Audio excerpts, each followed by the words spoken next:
Habari watazamaji wenzetu na wafugaji wenzetu, karibuni tena Nguruwe Farm. Mimi ni director, naitwa Dennis na hapa ni shambani. Karibuni sana. Sasa leo tupo kwenye kipindi chetu. Tutatuelezea kuhusu maendeleo ya shamba na ufugaji wa nguruwe, hususan ufugaji wa nguruwe. Kama ni mpya kwenye kipindi chetu, tunakukaribisha subscribe, bonyeza button ya subscribe hapo chini. Asanteni kwa wale ambao wameweza kubonyeza na kuweza kutufollow na kuweza kusubscribe channel yetu ya YouTube na kuwa mmoja wa familia kwetu. Sasa leo tuko hapa, ukiona nyuma kwangu kuna jengo ambalo tunalitengeneza, jengo jipya la kufuga nguruwe. Kwa hiyo ukiona kuna jengo jipya, pia inaonyesha kuna maendeleo au kuna improvement. Kwa hiyo hii ni katika upanuzi wa ufugaji wetu wa nguruwe wa kisasa. Na kama jengo unavyoona liko katika ujenzi bado, na kwa leo sasa tuzungumzie tu kidogo kwamba katika kufuga nguruwe tunahitaji kuwa na banda bora na banda imara ambalo linaweza likaweka wanyama wetu katika sehemu salama, sehemu ambayo inaweza ikawapa uhitaji wao ambao wanauhitaji. Kama tuseme pawe na floor nzuri, sakafu nzuri ambayo haina haiumizi. Lazima pawe na hewa, tunasema air aeration, ile mzunguko wa hewa ndani ya banda lazima uwe mzuri. Kama unavyoona madirisha yamekuwa makubwa, majengo yamekuwa makubwa. Mwisho wa siku tutakia kuwa na mzunguko mzuri wa hewa wakati tutakuja kuweka wanyama wetu ndani. Na tunategemea hili banda linaweza likawa na ukubwa wa kuweka wanyama kama 250 kwa muda mmoja. Hilo ndio tazamio letu, au hilo ndio tunachokiplan.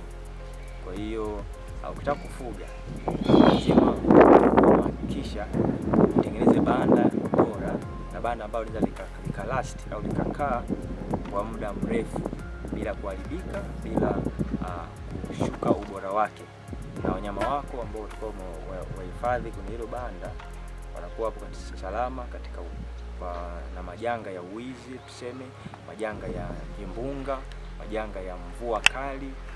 Kwa wanyama wapo salama katika hali zote za mabadiliko ya hali ya hewa ambayo tunayo. Kwa hiyo hiyo ni jambo ambalo tunataka kuwaonesha, na pia muone maendeleo ya shamba na mulap. Na kwa wale ambao wanahitaji kujifunza, wanataka kuanza ufugaji wa nguruwe, karibuni sana. Sisi tupo kutoa ushauri na cha kuongezea. Mfano wa hili jengo, unaweza kujiuliza kwa nini mtu anajenga jengo la matofali? Kwa nini sijenge jengo la mbao au jengo la mabanzi? Si ndivyo? Ni kutokana na preference na ile uhitaji wa mteja au mfugaji, mfanya biashara. Sababu unaweza kusema hii ni gharama, ndio, lakini pia tunaweza kuepuka vitu vingi katika process. Sababu tukisema tunaweka alabanzi,